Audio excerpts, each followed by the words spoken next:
नमस्कार साथियों, मैं जितेंद्र स्वागत करता हूं आपको अपने और आपके YouTube चैनल मिशन कलम क्रांति पर।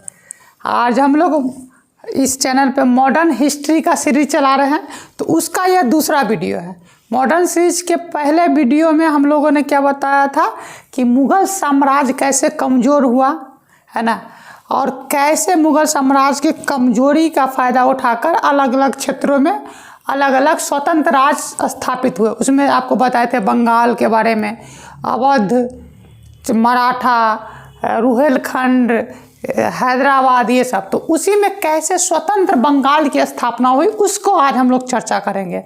किसका योगदान था स्वतंत्र बंगाल की स्थापना में, किसे स्वतंत्र बंगाल की नींव डालने का श्रेय जाता है या स्वतंत्र बंगाल का निर्माता कहा जाता है, उसने क्या क्या चेंजेस किया, क्या परिस्थितियाँ बनी है ना, इसने कैसे आगे प्लासी के युद्ध की नींव रखी। तो इन सारे चीज़ों को हम लोग आज थोड़ा बहुत चर्चा करेंगे, है ना। तो एक बार मैं थोड़ा सा शॉर्ट रिकैप आपको दिलवा देता हूँ कि आप लोगों ने क्या देखा था पहले मॉडर्न सीरीज के पहले वीडियो में कि मुग़ल साम्राज्य के 6 सबसे शक्तिशाली शासक हुए थे, है ना। बाबर, हुमायूं, अकबर, जहांगीर, शाहजहां, औरंगजेब। औरंगजेब अंतिम महान शासक था। 1707 में उसकी मृत्यु हो जाती है। उसके बाद जो 12 मुग़ल शासक हुए, जिसमें प्रमुख क्या नाम था, पहला क्या था, उत्तरवर्ती, जिसको उत्तरवर्ती मुग़ल शासक कहा जाता है। पोस्ट मुग़ल इम्परेटर उसको कहा जाता है इंग्लिश में, उत्तरवर्ती मुग़ल शासक। उसमें आपको बताए थे कौन था, बहादुर शाह प्रथम, जहांदार शाह, फर्रुखसियार, रफ़ी-उद-दरजात, रफ़ी-उद-दौला, मोहम्मद सरंगीला, ना इसी तरह से और करते करते फिर अकबर द्वितीय, फिर अंतिम आपको बहादुर शाह जफ़र। टोटल 12 गो था उत्तरवर्ती मुग़ल शासक। लेकिन ये टोटल 12 जो शासक थे लगभग सब अय्याश टाइप के थे, राजपाट से उतना मतलब नहीं। पहला का नाम था बहादुर शाह प्रथम, उसका टाइटल क्या था, शाह बेखबर। उसको राजपाट से उतना मतलब है ना, एकदम ऑर्केस्ट्रा चल रहा है, एंटरटेनमेंट का था, ये सब था। तो मतलब जब मुग़ल शासक यानी कि केंद्रीय सत्ता, सेंट्रल पावर जब वीक हुई, कमज़ोर हुई, तो जो अन्य राज्य जो मुग़ल साम्राज्य के अंतर्गत थे, अधीन थे, वो सब अपना अपना कमजोरी का, मुग़ल साम्राज्य के जो केंद्रीय शक्ति था उसके कमजोरी का फ़ायदा उठा करके अपना अपना स्वतंत्र राज स्थापित कर लेते। इसमें हम लोगों ने देखा था। उसी कड़ी में आज हम आपको क्या देखेंगे, बंगाल कैसे आपको स्वतंत्र राज्य के रूप में स्थापित हुआ, है ना। तो देखिए टॉपिक का नाम क्या है, टॉपिक का नाम है स्वतंत्र बंगाल की स्थापना, है ना। स्वतंत्र बंगाल की स्थापना, ये हमारा आज का टाइटल है, टॉपिक है, शीर्षक है। चलिए, तो आपको बता दें कि मुग़ल वंश जब कमज़ोर हो गया, मुग़ल सत्ता, तो उसका फ़ायदा उठा करके अलग अलग राज्य क्या हो गया, जो उसके अधीन राज्य, जो महत्वाकांक्षी सूबेदार थे मुग़ल साम्राज्य के अंतर्गत, जो गवर्नर सब था अलग अलग राज्य का, जैसे भारत सरकार है, प्रधानमंत्री केंद्रीय शक्ति है, सेंट्रल पावर है, वो कमज़ोर हो जाएगा तो बंगाल जैसा क्षेत्र अपना अलग देश बना लेगा, बिहार अपना अलग शासन स्थापित कर लेगा, महाराष्ट्र अलग, यूपी अलग, मतलब मुग़ल काल का बात करें अगर मान के चले तो इसी तरह से कुछ हुआ, है ना।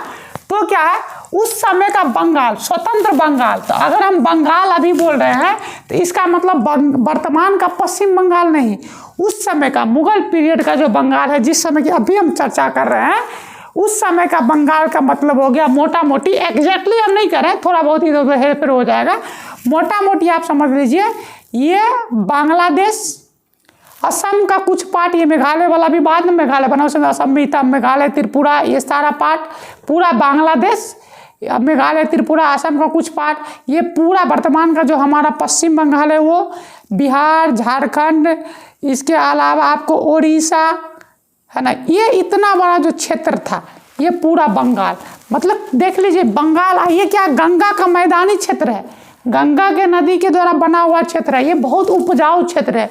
मुग़ल शासन के अंतर्गत सबसे ज़्यादा रेवेन्यू, राजस्व इसी क्षेत्र से आता था, गंगा के क्षेत्र से, गंगा के मैदानी क्षेत्र से।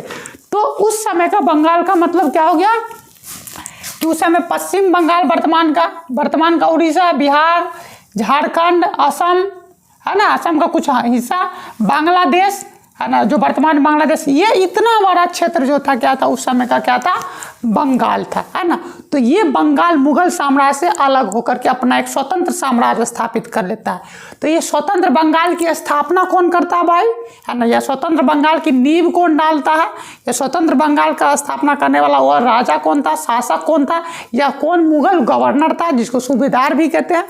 तो स्वतंत्र बंगाल की नींव डालने वाला ये व्यक्ति जो था, ये मुर्शिद कुली खां, मुर्शिद कुली खां को स्वतंत्र बंगाल की नींव डालने वाला कहा जाता है। यही मुर्शिद कुली खां ने क्या करा था, स्वतंत्र बंगाल की नींव डाला था। आप कहिएगा कि भाई ये कौन बला है मुर्शिद कुली खां, तो इसके बारे में थोड़ा सा जान लेते हैं, है ना। तो इससे पहले हम आपको ऊपर वाला मिटा देते हैं। अब मुगल वंश क्या था, इसको मिटाते हैं, फिर आपको थोड़ा सा ऊपर में चर्चा कर देते हैं। अभी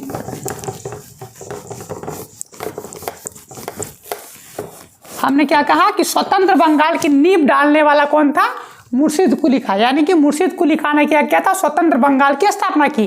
तो क्या होता है, जब औरंगजेब शासक था तो ये 1700 ईस्वी में, है ना, ये लगता है दिख नहीं रहा होगा, काला से यूज करते हैं, 1700 ईस्वी में, है ना, 1700 ईस्वी में क्या करता है औरंगजेब, है ना, औरंगजेब जो अंतिम महान मुगल सम्राट था, औरंगजेब क्या करता है 1700 ईस्वी में ये मुर्शिद कुली खां को, ये जो मुर्शिद कुली खां है इसको 1700 ईस्वी में वही बंगाल का, जो अभी हम बंगाल आपको दिखाए थे, उस बंगाल का दीवान नियुक्त करता है।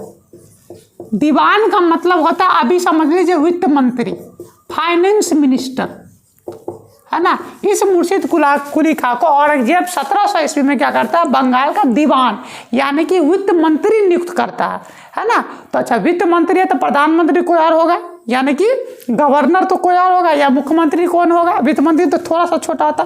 वित्त मंत्री का काम क्या, टैक्स वसूलना, पूरे राज्य से क्या टैक्स, पैसा कहाँ से आएगा और कहाँ जाएगा वही देखना, अभी के सेंस में, उस समय कि वहाँ कहाँ से पैसा आएगा वो देखना। तो मुर्शिद कुली खां को औरंगजेब क्या कर देता है, वित्त मंत्री, दीवान नियुक्त कर देता है। दीवान यानी कि वित्त मंत्री, इंग्लिश में फाइनेंस मिनिस्टर बना देता है कौन, औरंगजेब, कहाँ का, बंगाल का। अच्छा, तो जब ये वित्त मंत्री था तो भाई प्रधानमंत्री भी कोई रहा होगा ना। तो सूबेदार यानी कि उस बंगाल का सूबेदार कौन था, सूबेदार, तो सूबेदार था आपको अजीम उस शान, नाम सुने ना, अजीम उस शान शहंशाह, है ना, एक बड़ा सा बड़ा लोगों के नीचे लाया था। तो जब ये दीवान मुर्शिद कुली खां आपको क्या था, बंगाल का दीवान था, दीवान यानी कि वित्त मंत्री था। तो उस समय सूबेदार कौन था, वहाँ का मुख्यमंत्री कौन था, यानी कि मुगल गवर्नर कौन था, गवर्नर सबसे ताकतवर होता है, उसके नीचे मुख्यमंत्री मतलब दीवान होता है। गवर्नर सबसे ऊपर किसी राज्य में, जैसे कि बिहार का है राज्य, तो बिहार राज्य में तो खैर यहाँ अलग चीज़ें वाला बात हो जाती है अभी के हिसाब से। तो बिहार का मुख्यमंत्री सबसे ताकतवर व्यक्ति हुआ, उसके नीचे डिप्टी सीएम हुआ ना, डिप्टी सीएम अभी तेजस्वी प्रसाद है, मुख्यमंत्री नीतीश कुमार था, डिप्टी सीएम अपने पास वित्त मंत्रालय भी रखे हुआ है। तो उस समय सीएम कौन था वहाँ का, ये अजीम उस शान था। लेकिन अजीम उस शान क्या था, ये अजीम उस शान नाम है, अजीम उस शान। अजीम उस शान क्या था, रॉयल फैमिली से रिलेटेड था, यानी कि दिल्ली से संबंधित था। तो ज़्यादातर वो दिल्ली में ही रहा करता था, यानी कि मुगल दरबार जो था दिल्ली औरंगजेब के आसपास में ही रहा करता था। और मुगल औरंगजेब के बाद जो था साहिब खबर बहादुर शाह प्रथम, उसके दरबार में भी जनरली रहा करता था। तो जब मुख्यमंत्री नहीं रहेगा तो कौन, डिप्टी सीएम के हाथ में पावर आ जाता है। तो जब जो सूबेदार अजीम उस शान बंगाल में नहीं रहता था, ज़्यादातर दिल्ली ही रहता था, तो सारा पावर किसके हाथ में आ जाता था, दीवान, वित्त मंत्री यानी कि मुर्शिद कुली खां के हाथ में सारा बंगाल का पावर आ जाता है ना। तो देखिए ये 1700 से ही बंगाल का पावर एंजॉय करने लगता है कौन, ये मुर्शिद कुली खां। तब जा करके क्या होता है, हम तो बता दिए कि ये कर दिया था, अब थोड़ा सा इसको मिटाते हैं, है ना, कुछ चर्चा करते हुए चलते हैं, ठीक है। तब जब देखता है कि भाई ये सारा पावर क्या है, अपना शक्ति, जब बार बार वो बराबर दिल्ली ही रहता है अजीम उस शान, वहाँ का गवर्नर, मुगल गवर्नर, बंगाल का मुगल गवर्नर जब ज़्यादातर दिल्ली ही रहता है, तो वो अपना स्थिति को मजबूत करता है, अपने साथ ताकत को बढ़ाता है, सैन्य शक्ति को बढ़ाता है। वित्त मंत्री तो था ही, टैक्स सिस्टम को ठीक ठाक कर लेता है। तब जाकर के मुगल को भी लगेगा कि नहीं भाई तो है, योग्य है, चलो ठीक है। तो उस समय फर्रुखसियर क्या करता, 1717 ईस्वी में, है ना, 1717 ईस्वी में जो मुगल बादशाह फर्रुखसियर, आप कहिएगा फर्रुखसियर कौन है, तो पहला वीडियो, ये आधुनिक भारत का सीरीज का जो पहला वीडियो, उसमें देखिए हम बताए थे कि उत्तरवर्ती 12 मुगल शासक हुआ था, उसमें से तीसरा नंबर का था फर्रुखसियर। फर्रुखसियर की चर्चा हम लोग अगला वीडियो जो होगा पलासी का युद्ध उसमें भी करेंगे, है ना। कंपनी को कैसे, मेन मुद्दा पलासी के युद्ध का मेन कारण फर्रुखसियर द्वारा दिया गया कंपनी को अधिकार था, बिजनेस का अधिकार था, टैक्स फ्री बिजनेस करने का जो अधिकार दिया गया था। तो आप इस वीडियो को देखने से पहले जो इतिहास क्या है उसको पहले देख लीजिए, फिर दूसरा पहला वीडियो जो मॉडर्न इंडिया क्या है कि मुगल साम्राज्य का पतन से आधुनिक भारत की शुरुआत, है ना, उस वीडियो को देख लीजिए, तब इसको देखिए तो आसान से समझ में आएगा। क्योंकि मैंने बताया था कि इतिहास तभी आपको इंटरेस्टिंग लगेगा, मज़ेदार लगेगा जब आप क्रोनोलॉजी में समझेंगे, एकदम लिंक बना करके देखेंगे। कहीं से कुछ भी पढ़ने लगेंगे, याद करने लगेंगे, कितना रटने का, अच्छा मुगल वंश के संस्थापक, तो वो उससे कुछ होने वाला नहीं। क्रोनोलॉजी से पढ़ेंगे, कहानी के तरह पढ़ेंगे, इंटरेस्ट अपने आप जगेगा तो मज़ा भी आएगा। तो इसलिए पहले उसको देख लीजिए ढंग से, तो फिर चलते हैं।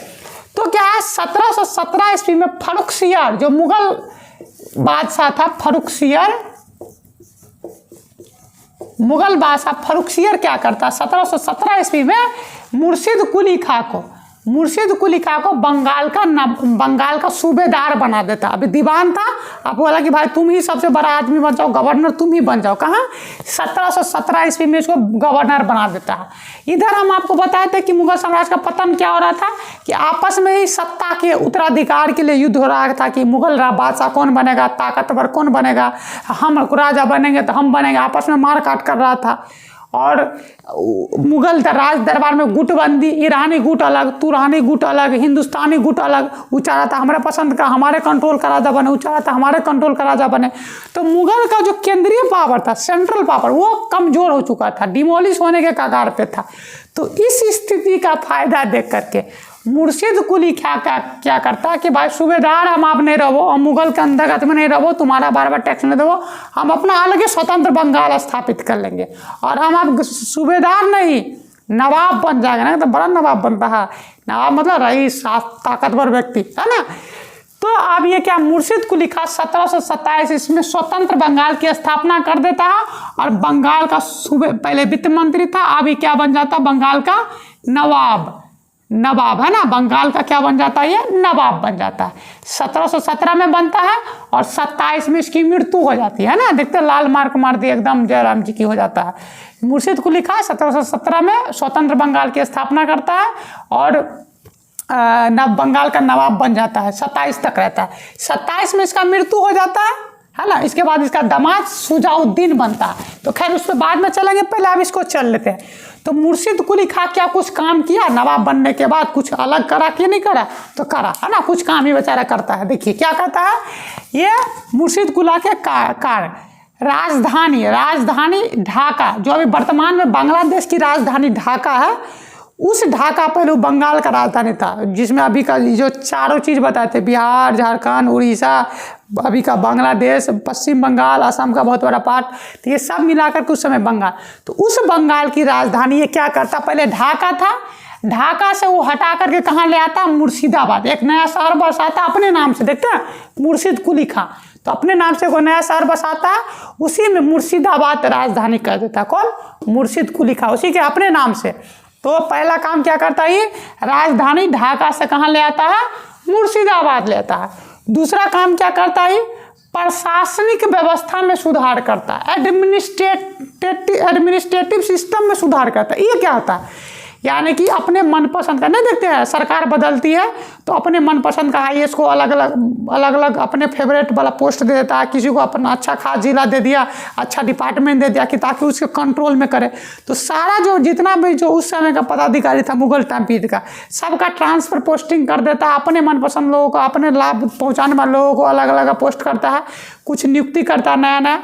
तो पूरे प्रशासनिक व्यवस्था में मुर्शिद कुली खां क्या करता है, परिवर्तन कर देता है, बदलाव करता है। तीसरा काम क्या करता है, नए भू राजस्व व्यवस्था को लगाता, न्यू रेवेन्यू सिस्टम, यानी टैक्स वसूली का एक नया तरीका डेवलप करता है कि ताकि उसके इनकम में क्या हो, बढ़ोतरी हो ताकि और ज़्यादा सैनिक रख सके और ज़्यादा ताकतवर साम्राज्य स्थापित कर सके। उसी के तहत ही क्या करता है, जागीर भूमि को क्या कर देता है, खालसा भूमि में परिवर्तित करता है। एक बहुत बड़े पैमाने पे जो जागीर भूमि था उसको खालसा भूमि में परिवर्तित कर देता है। आप कहेंगे भाई ये जागीर भूमि क्या भला है और खालसा भूमि क्या भला है, तो आसान भाषा में समझ लेते हैं, है ना। जागीर भूमि नहीं कहते तुम्हारे बाप के जागीर हो, कभी कभी सुनते हैं ना झगड़ा वगैरह में, तुम्हारे बाप का जागीर है हम नहीं जाएंगे यहाँ से, क्या बात करता है।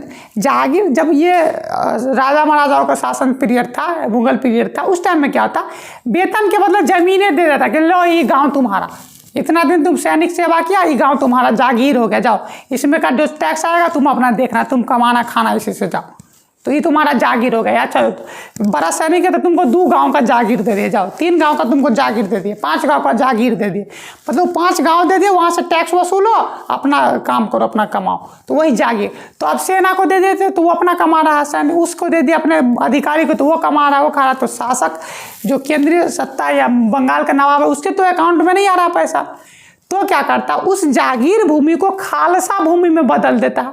खालसा भूमि क्या होता है, सरकारी भूमि, आसान भाषा में वह जमीन जो डायरेक्ट सरकार के नियंत्रण, मतलब शासक यानी कि राजा के नियंत्रण में सीधे आता है, जिस पर वो टैक्स लगाता है, उसे क्या कहते हैं, खालसा भूमि यानी कि सरकारी भूमि। तो बड़े पैमाने पर जागीर भूमि को क्या कर देता है, खालसा भूमि में बदल देता है। कौन, मुर्शिद कुली खां। तो मुर्शिद कुली खां का चैप्टर समाप्त।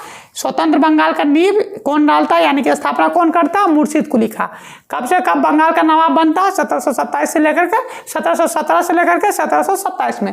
मुगल बादशाह औरंगजेब इसको दीवान बनाता है बंगाल का, लेकिन बाद में फर्रुखसियार इसको सूबेदार बना देता है। लेकिन फिर जब मुगल शासक की कमजोर स्थिति को देख करके अपने आप को स्वतंत्र घोषित कर लेता है और नवाब बन जाता है। आप आराम से याद कुछ भी नहीं करना, सिर्फ सुनिए 2 बार ध्यान से, ठीक है। और इसका जो काम था पहला ढाका से लेकर के राजधानी मुर्शिदाबाद कर लेता है। तो मुर्शिद कुली खां 27 में बेचारा मर जाता, हो बहुत दुख हुआ, ये मर जाता 27 में, लेकिन इसको बेटा नहीं था, इसके पास बेटा नहीं था, तो कौन था, बेटी था। तो बेटी था तो दामाद ऑलरेडी हो जाएगा, तो इसका दामाद कौन था, शुजाउद्दीन। दामाद कौन था, शुजाउद्दीन। तो इस 27 में मृत्यु हुआ, तो 27 में ही देखते हैं 1727 में क्या है, शुजाउद्दीन बंगाल का नवाब बनता है। इसके बाद मुर्शिद कुली खां के बाद 1727 से लेकर के 39 तक लगभग 12 साल के आए शुजाउद्दीन बंगाल का नवाब बनता था। इसका चैप्टर मिटा दे, मुर्शिद कुली खां का काम खत्म। तो यहाँ पे कुछ लिखना पड़ेगा तो लिखेंगे।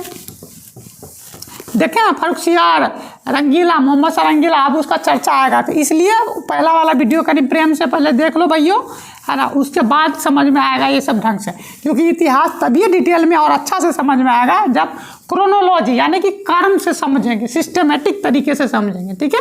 तो आपको समझ में आएगी चीज़ें। आगे चलते हैं, जल्दी मिट जाओ भाई, आगे चलना है।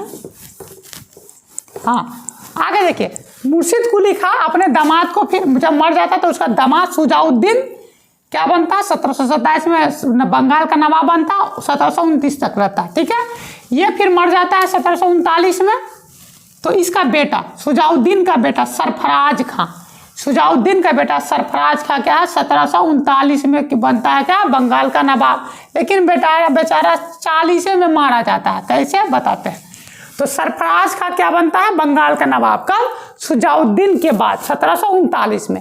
लेकिन जब ये सरफराज का बंगाल का नवाब बनता है तो अभी हम आपको क्या बताते हैं, बिहार बंगाल का ही एक पार्ट था, तो बंगाल का नायब सूबेदार था अलीवर्दी खां।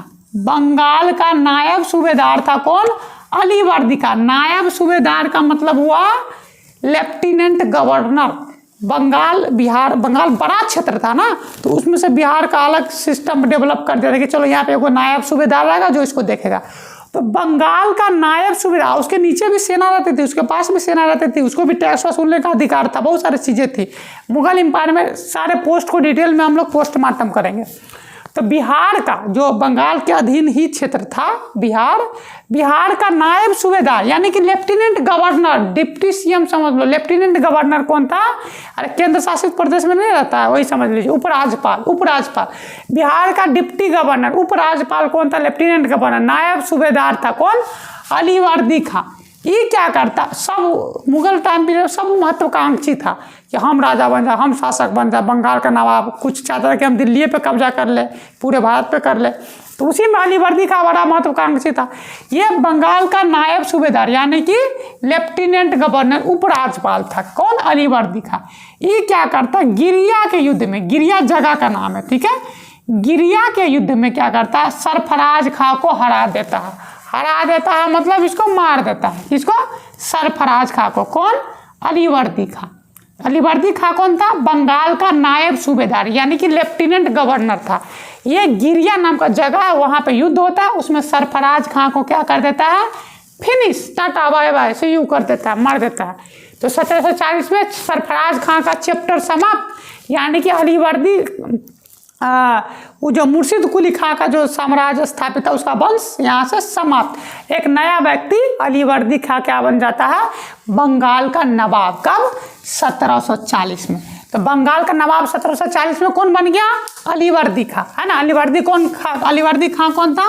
बंगाल का नायब सूबेदार, बिहार का नायब सूबेदार, यानी कि बिहार का नायब सूबेदार यानी कि बिहार का लेफ्टिनेंट गवर्नर, उपराज्यपाल।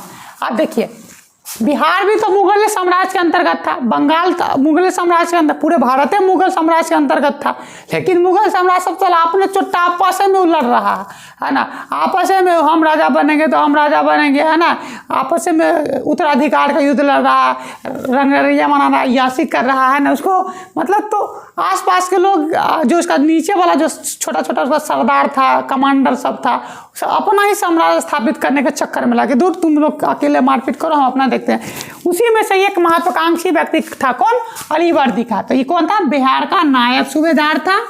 अब ये क्या बन गया? अब ये बंगाल का नवाब बन गया। लेकिन बंगाल का नवाब अपने मन में बन तो गया, सेना के बल पे, ताकत के बल पे, लेकिन केंद्रीय सत्ता कौन था? मुगल।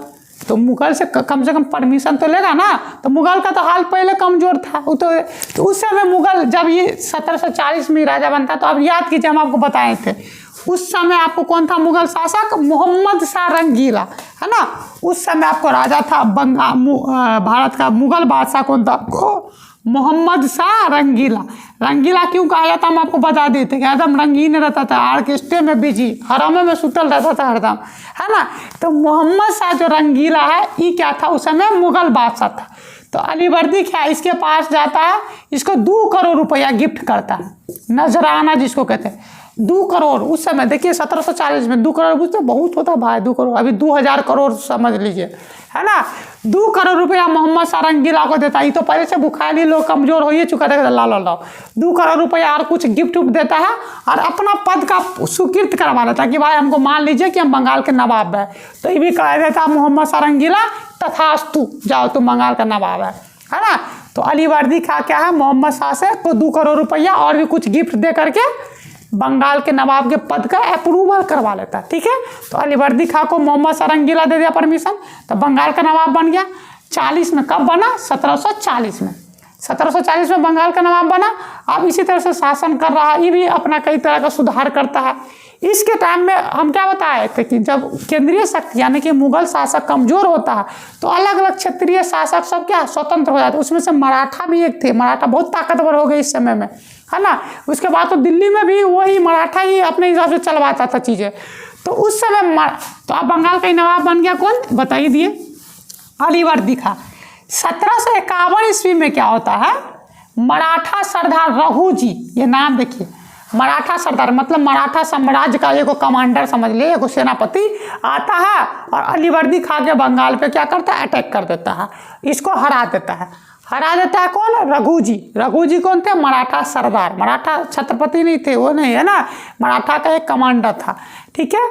ये इसको 1751 में हरा देता। हराने के बाद क्या? संधि होगा। हरा दिया तो क्या होगा? संधि, यानी कि समझौता होता किसके बीच में? अलीवर्दी खां और मराठा के बीच में। तो संधि के तहत ही क्या कर देता है, उड़ीसा, जो हम बताते कि बंगाल में उड़ीसा भी था, उड़ीसा का एक बड़ा भाग किसको दे देता है? मराठा को, कि भाई जाओ तुम उड़ीसा तुमको दे दिया, हमको माफ कर दो, जान बख्श दो।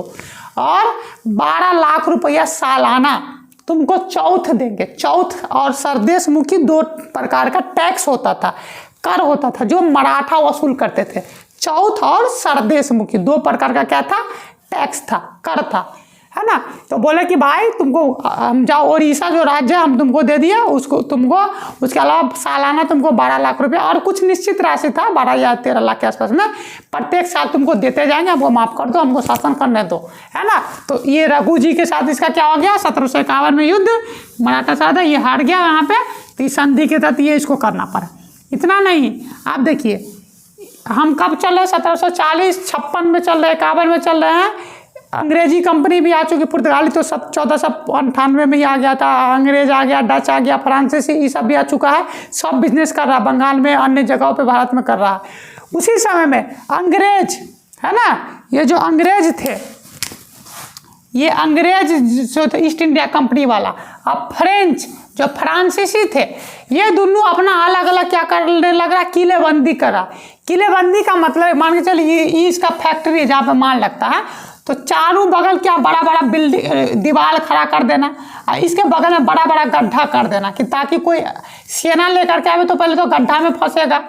फिर ये किला है, किला में कहीं कहीं पे गेट है जहाँ से ऊपर में तोप रखे हुआ है, तो किलेबंदी कर रहा है कि ताकि इसके नीचे लोग अपने स्वतंत्र शासक के रूप में, स्वतंत्र राजा के रूप में ये अंग्रेज या फ्रांसीसी काम कर सके। तो ये क्या करता है, अलीवर्दी खा कि भाई किलेबंदी बंद कर, नहीं अंग्रेज को और नहीं फ्रांसीसी, दोनों को बोला नो किलाबंदी, नो सीटाडेलिंग, बोला कोई सीटाडेल नहीं करेगा, कोई किलाबंदी नहीं करेगा। तो दोनों मान जाता बात, तब तक क्योंकि तब तक अंग्रेज उतना ताकतवर अभी नहीं हुआ रहता, तो अंग्रेज और फ्रांसीसी दोनों मान जाता, किलाबंदी बंद कर देता, नहीं करता। किसके समय में, अलीवर्दी खा के। देखिए अलीवर्दी कहाँ, इसी के बाद कौन आएगा, सिराजुद्दौला। ध्यान में देखिए, लिंक करके रखना, आप पलासी का युद्ध जब पढ़ाएंगे उसी का भूमिका, पलासी के युद्ध का भूमिका समझ लो इसको, है ना। तो वही है, तो अलीवर्दी खा परमिशन नहीं देता, नहीं फ्रांसीसी को नहीं अंग्रेज को, किस चीज़ का, किलेबंदी का, कि भाई किलाबंदी नहीं कर सकते हो दोनों को। तो मान गया, ठीक है। इतना नहीं, पर ये अलीवर्दी का दूरदृष्टि वाला व्यक्ति था बेचारा, ये जानता था, ये बोला कि भाई अपने नाती को समझा दिया था कि जो यूरोपियंस है, यूरोपियंस मतलब अंग्रेज हो गया, ईस्ट इंडिया कंपनी वाला, फ्रेंच हो गया, डच हो गया, पुर्तगाली हो गया, ये सब उस मधुमक्खी के छत्ते की तरह है, जिसको तुम अगर नहीं छेड़ोगे तो क्या देगा, शहद देगा, यानी कि मधु, हनी जिसको कहते वो देगा, और छेड़ दोगे तो काट काट करके मार देगा। ये यूरोपियनों की तुलना किससे कराता, मधुमक्खी के छत्ते से कराता। किसने, अलीवर्दी खा, कि भाई इन लोग से सावधान रह करके रखना, इसको छेड़ोगे तो छोड़ेगा नहीं, मोदी जी की तरह, ठीक है। तो अलीवर्दी खा यूरोपियनों की तुलना किससे की थी, मधुमक्खी से। कहा था कि ये उस मधुमक्खी की तरह है, क्या इसको नहीं छोड़ोगे तो मधु देगा, शहद देगा, हनी देगा, यानी कि हनी देगा, हनी सिंह नहीं, अगर छेड़ दोगे तो काट काट करके मार डालेगा। तो इस तरह से ये आप क्या देखते हैं, स्वतंत्र बंगाल की स्थापना हो जाती है। अच्छा, और 1756 में क्या होता है, ये बेचारा अलीवर्दी खा भी स्वर्ग सिधार जाता है ना। 1756 में इसकी मृत्यु हो जाती है। इसके पास भी एक भी बेटा नहीं था, एक को बेटा नहीं था, नो सन, 3 गो बेटी था, 3 डॉटर। उसमें जो सबसे छोटी बेटी थी उसका बेटा कौन था, सिराजुद्दौला। अलीवर्दी खा के सिराजुद्दौला,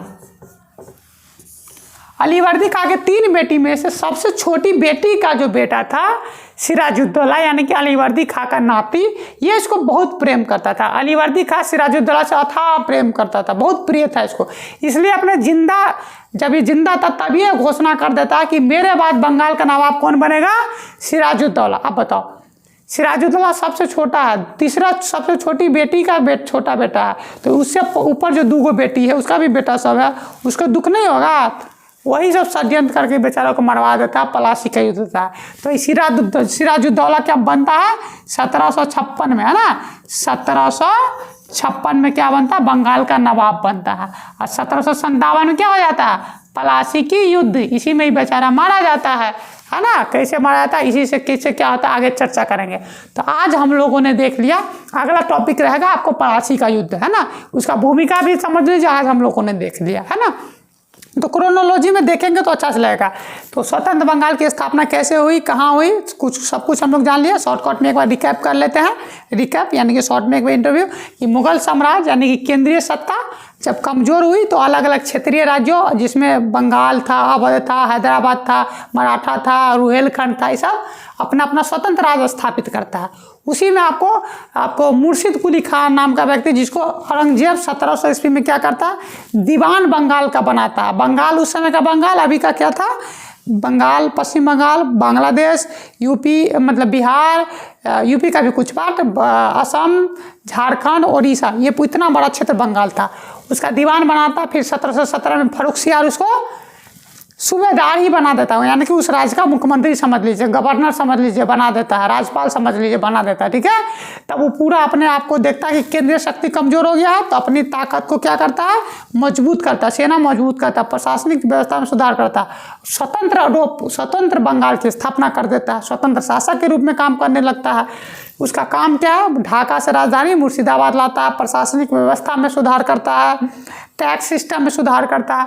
फिर उसके बाद उसका बेटा, उसका जमात सुजाउद्दीन था, वो बना। फिर उसके बाद सरफराज खां वो बना, उसको मार करके अलीवर्दी खां क्या बना, बंगाल का नवाब बना। अलीवर्दी खां के बाद सिराजुद्दौला बना। सिराजुद्दौला के टाइम में ही प्लासी का युद्ध होता है, तो उसको हम लोग कल की वीडियो में देखेंगे। तो ये वीडियो आपको कैसा लगा, कहानी की तरह सुनिए, इसको याद कुछ रटना कुछ भी नहीं, आराम से सुनिए कहानी की तरह एकदम प्रेम से, तो याद आ जाएगी, समझ में आ जाएगी। याद नहीं, जब सीरीज देख लीजिएगा ना एक बार पूरा एकदम से, तो आपको लगेगा अच्छा आसान है, ऐसे था कुछ, है ना, तो ये लगेगा। नहीं तो ऐसी कहीं से कुछ देख लीजिएगा, तो इसलिए मैंने वीडियो पे 1, 2 कर दिया। तो इतिहास पहले देख लीजिएगा, इतिहास क्या है, फिर मुगल साम्राज्य का पतन, और तीसरा वीडियो ये है, सॉरी दूसरा ये है, ठीक है, मॉडर्न सीरीज में, और तीसरा कल प्लासी का युद्ध, फिर बक्सर का, तब फिर अवध निजाम, ये सब चर्चा करेंगे। ठीक है, तो इतना ही आज के लिए। चलिए, बहुत बहुत धन्यवाद। और ये वीडियो आपको कैसा लगा कमेंट करके बता सकते हैं। कुछ डाउट है तो कमेंट कीजिए, हम उसको आंसर देने का प्रयास करेंगे। इसके अलावा और आपको वीडियो कैसा लगा, और जो व्यक्ति मॉडर्न हिस्ट्री या हिस्ट्री को इंटरेस्टिंग तरीके से समझना चाहते हैं, सुनना चाहते हैं, तो उनको वीडियो रिकमेंड कर सकते हैं, शेयर कर सकते हैं। बहुत बहुत धन्यवाद।